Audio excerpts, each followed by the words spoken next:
अस्सलामुअलैकुम। आज हम अपना लेक्चर नंबर 30 देखते हैं, जिसके अंदर हमने डेटाबेस डिज़ाइन प्रोसेस जो है था उसको एक डायग्राम के ज़रिए समझना है।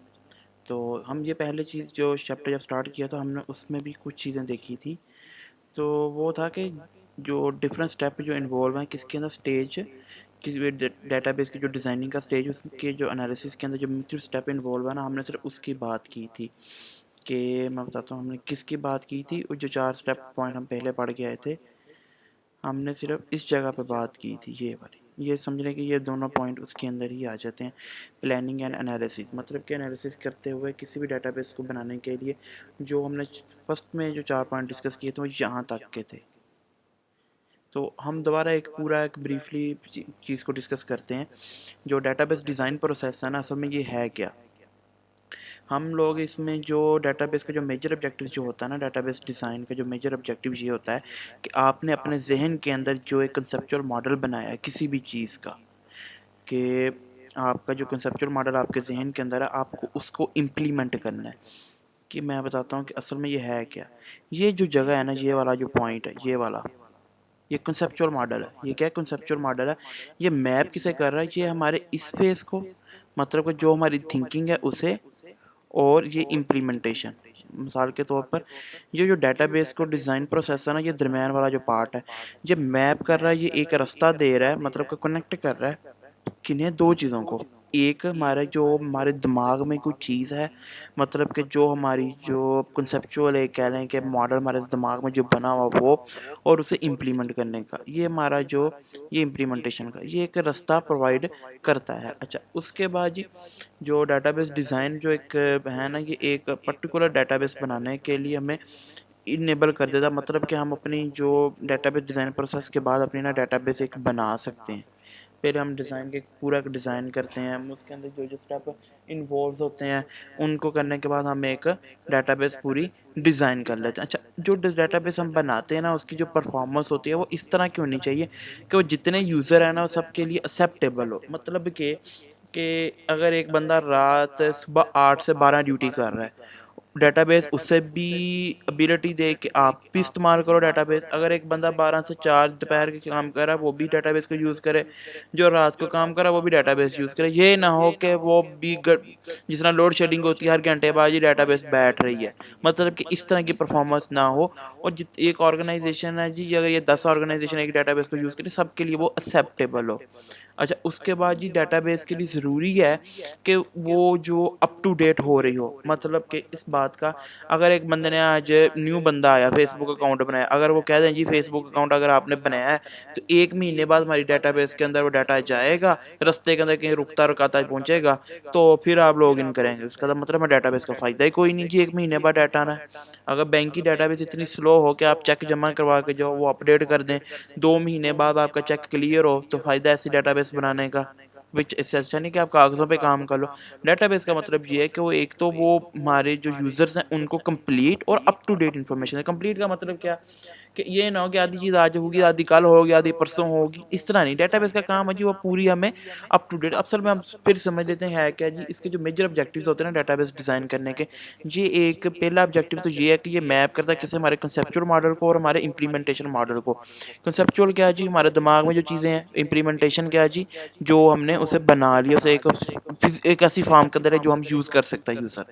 उसके बाद ये डेटाबेस जो होता है ना, कि ये हमें एबल कर देता है कि जो पर्टिकुलर डेटाबेस होती है कि अपनी जो जो मॉडल थे ना आपके ज़हन में, आप उसे यूज़ करें। मॉडल का मतलब कि हमने सोचा था कि यार अगर एडमिशन होगा तो बच्चे आएँगे, एक स्कूल डेटाबेस जो सिस्टम हो, तो किस तरह उसे मैनेज करेंगे। एक मॉडल है जो हमने कल डिस्कस किया, यानी मतलब कि ये जो था एक मॉडल था, तो हम डेटाबेस के ज़रिए उसे प्रोसेस करें।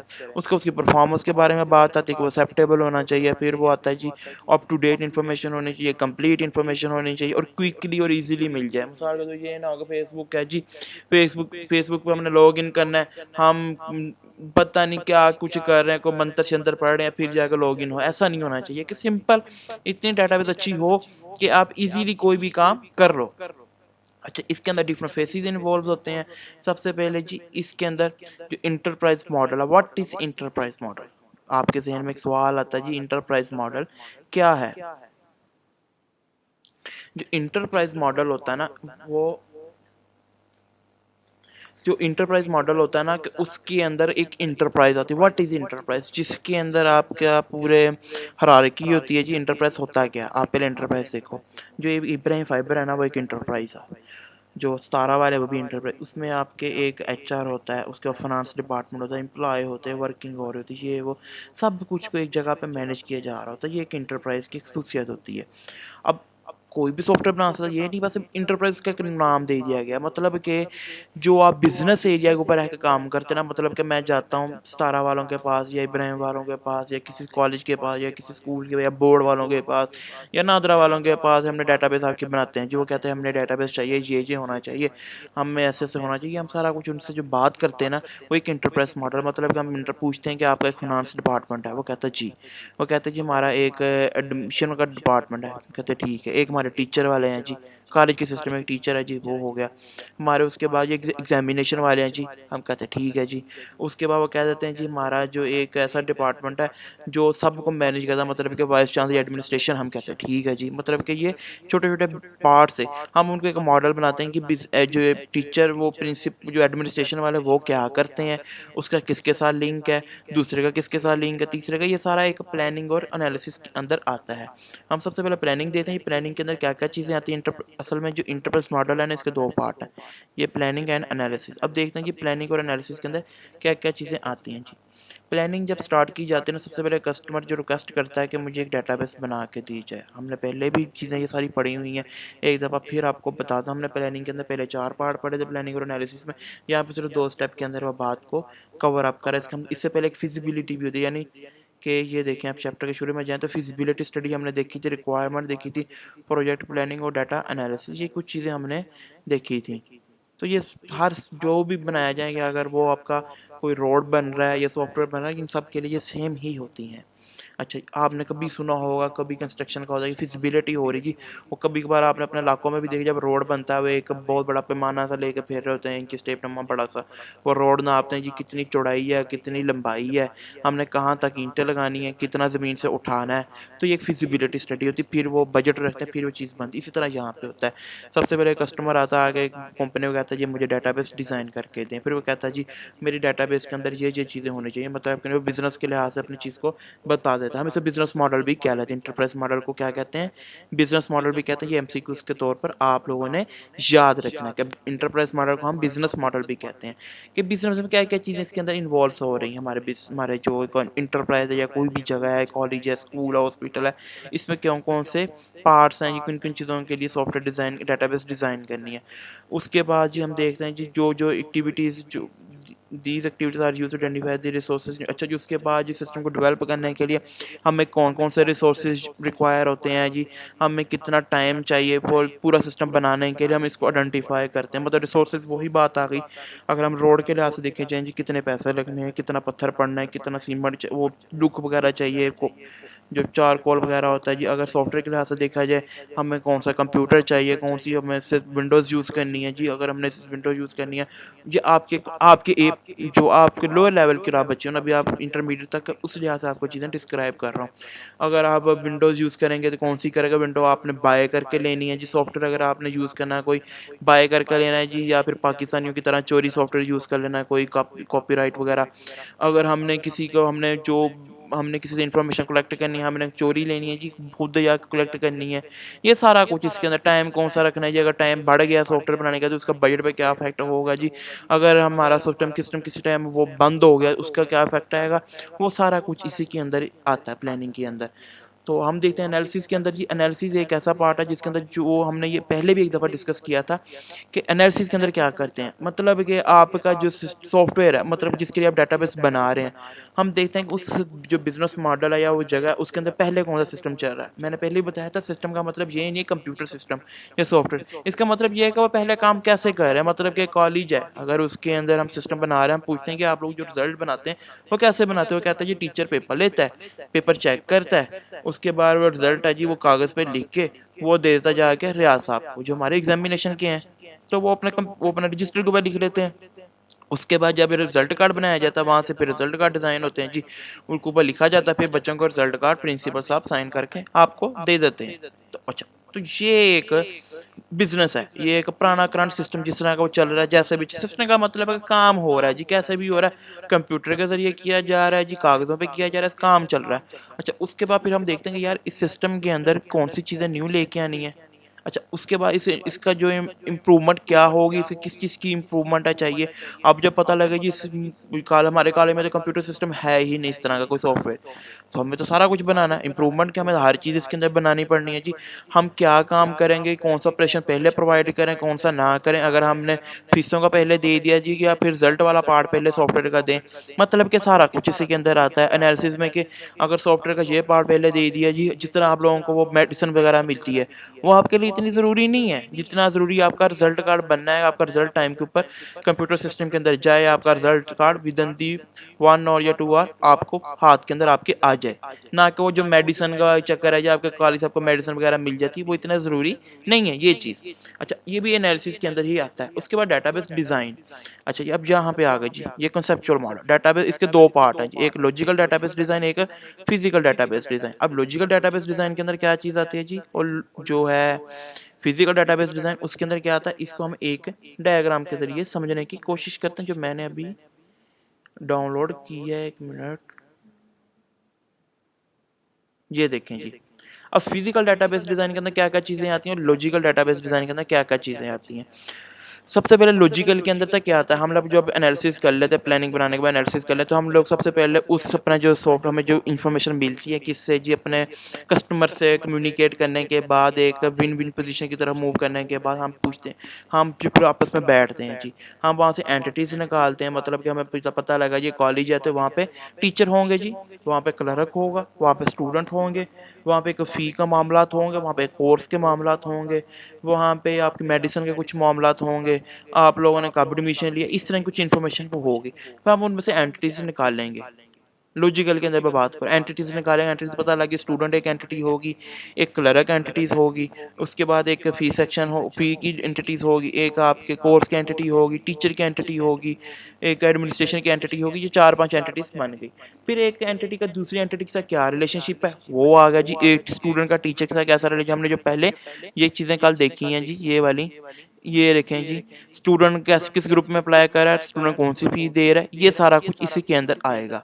एट्रीब्यूट मैंने कल भी बताया था आपको, एक एग्जांपल मैंने दी थी कि हर यहाँ पे ना एट्रीब्यूट अटैच होते हैं, यहाँ पे अटैच नहीं किए हुए कि मतलब कि यहाँ से ऐसे बना के एक ओवल का साइन बना कर लिखा जाए। स्टूडेंट का जी एट्रीब्यूट कौन सा है, उसका नेम, उसका फर्स्ट नेम, उसका लास्ट नेम, उसका फादर नेम, उसका रोल नंबर, उसका रजिस्ट्रेशन नंबर, उसका मोबाइल नंबर, उसने किस साल एडमिशन लिया, उसके ये कुछ इस तरह वो कौन सा कोर्स पढ़ रहा है, उसने कितनी फीस डिपॉजिट करो, ये सारा कुछ उसी की एंटिटीज उसके एट्रीब्यूट आ जाते हैं।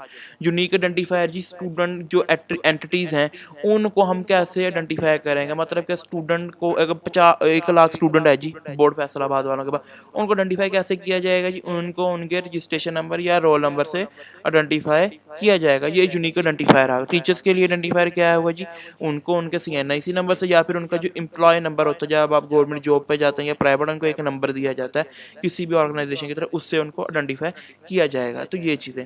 अच्छा, अब बात है जी फिजिकल, हम अगर आप कह चलें आपको थोड़ा सा पढ़ भी लेते हैं कि डिस्क्रिप्शन में इसके बारे में क्या लिखा हुआ है। Logical model describe the data stored in the database, मतलब कि ये हमें बताता है कि डाटा किस तरह स्टोर करना है किसके अंदर, डाटाबेस के अंदर। इट कंटेन कर definition of the data to be stored in the database.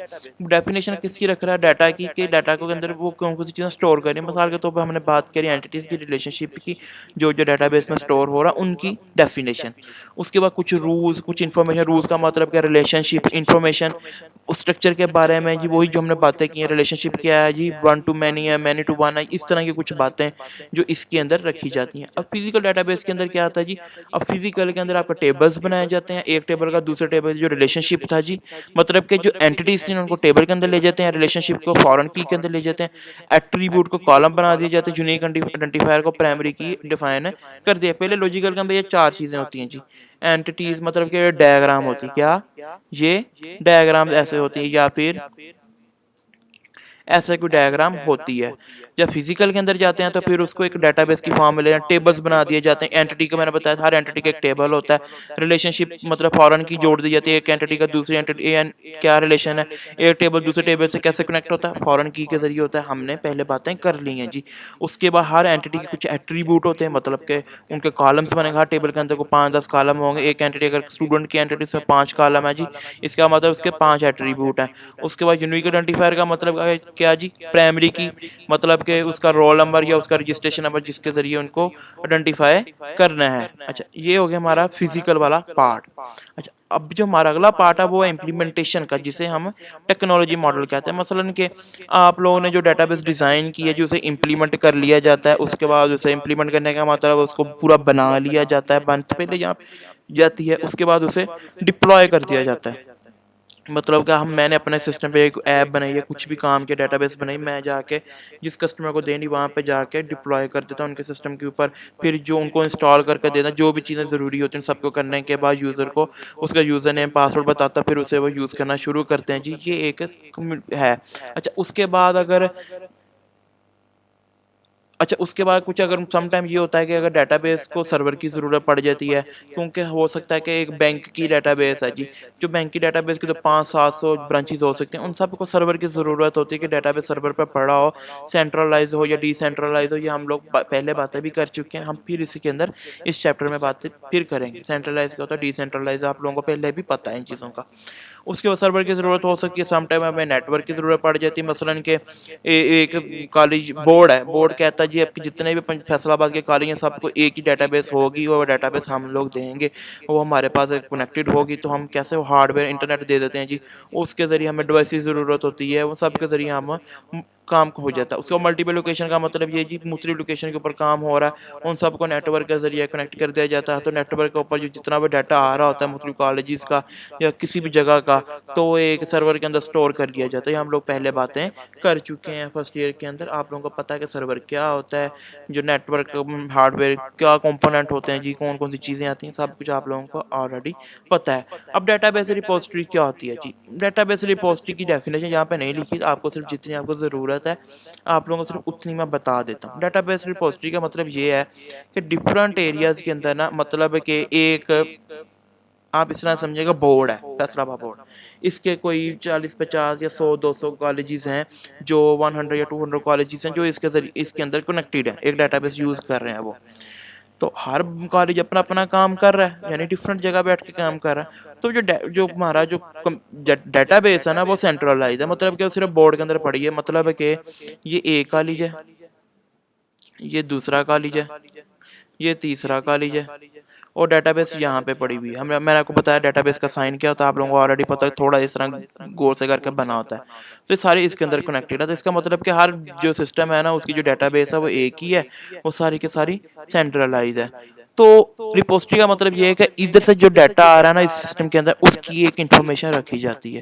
जो यहाँ से आ रहा है उसकी एक इन्फॉर्मेशन रखी जाती है। कल अगर इसी कॉलेज को अपना पुराना डाटा चेक करना या कल वाला डाटा चेक करना हो, तो वो रिपोजिटरी होती है ना, वो ईजीली कॉलेज वाला जाकर अपना जब साइन इन करता है, तो जिस तरह फेसबुक को, मतलब कि 10 यूज़र हैं, आप 3, चले आप कॉलेज की एग्जांपल छोड़ें, हम फेसबुक की एग्जांपल से देख लेते हैं।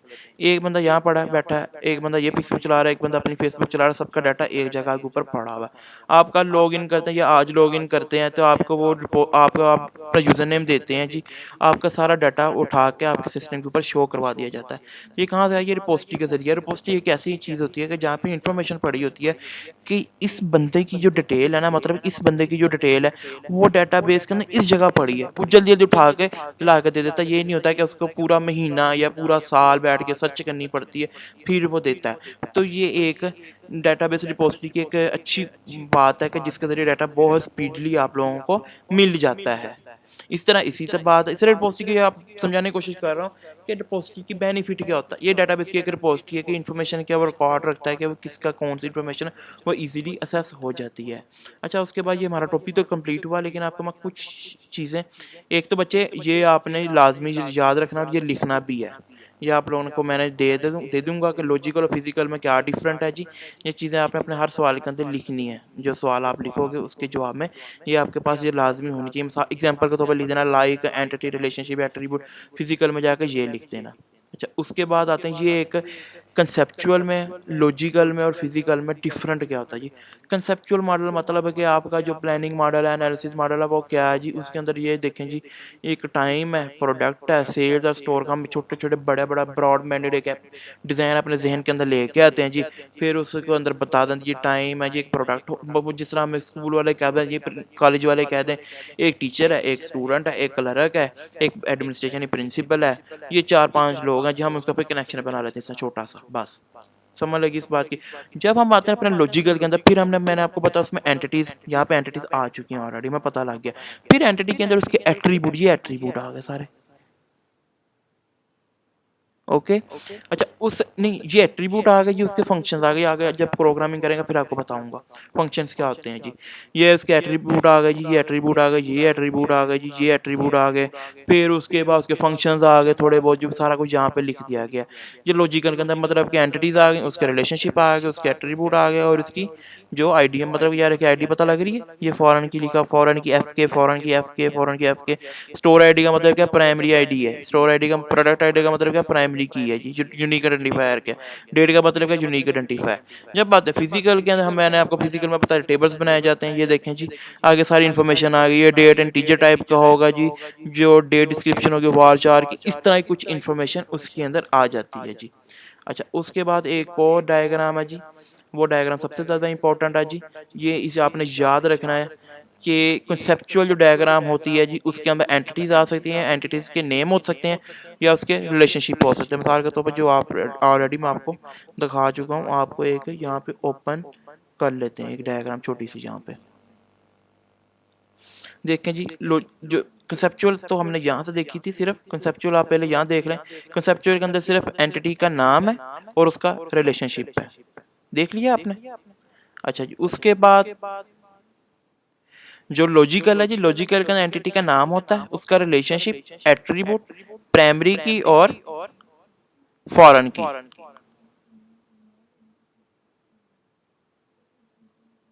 अच्छा जी, आप एक और डायग्राम, उसी डायग्राम से हम लोग देख लेते हैं जी। ये देखें जी, एंटिटी नेम, उसका रिलेशनशिप, ये रिलेशनशिप बताया जा रहा है जी, ये उसके एट्रीब्यूट बताए जा रहे हैं जी, और ये उसकी फॉरेन की, जिस तरह यहाँ पे प्राइमरी की है, ये प्राइमरी की है जी, ये प्राइमरी की, और ये फॉरेन की, फॉरेन की, फॉरेन की। अच्छा जी, उसके बाद जी फिजिकल के अंदर क्या क्या बताया जाता है जी, प्राइमरी की, फॉरेन की, table name, column name, column data types. अब आप समझ गए होंगे जी सारा कुछ, मतलब कि प्राइमरी की, प्राइमरी की का मतलब ए, जो हमने अभी चीज़ एक ओपन की थी, ये देखें, ये असल में ये डायग्राम ऐसे नहीं होती, तो आप लोग इससे थोड़ा सा कंफ्यूज हो जाएंगे। आप यहाँ पे आ जाएं, सिर्फ फिजिकल के अंदर क्या है जी, फिजिकल के अंदर टेबल्स बनते हैं जी, ठीक होगा जी। फॉरेन की का मतलब क्या है जी, उनके आपस में एक टेबल का दूसरे के साथ टेबल, वो आ गया, प्राइमरी की आ गई, कॉलम्स आ गए, कॉलम्स की डाटा टाइप, डाटा टाइप का मतलब क्या है जी, आपका नाम है जी, वो सिर्फ करेक्टर होंगे, नंबर उसके अंदर नहीं आ सकते, जो मैंने आपको एक्सेल के अंदर बना के बार बार दिखाई हैं चीज़ें। आप लोग पिछले जो लेक्चर्स हमारे हैं उनको अपने माइंड में थोड़ा सा लेके, तो आप लोगों को पता लग जाएगा। तो ये एक कुछ चीज़ें हैं, आप लोग हो, उम्मीद करता हूँ कि आप लोगों को ये टॉपिक समझ आ गया होगा। तो इंशाल्लाह कल हम थोड़े से आगे चलेंगे, इन चीज़ों को और ब्रीफली डिस्क्राइब करेंगे। तो ये हमारा एक लॉन्ग क्वेश्चन है, तो ये बहुत दफ़ा पेपर में रिपीट हुआ, काइंडली आप लोग इसे याद करें। और इंशाल्लाह कल मुलाकात होती है। अल्लाह हाफ़िज़, टेक केयर।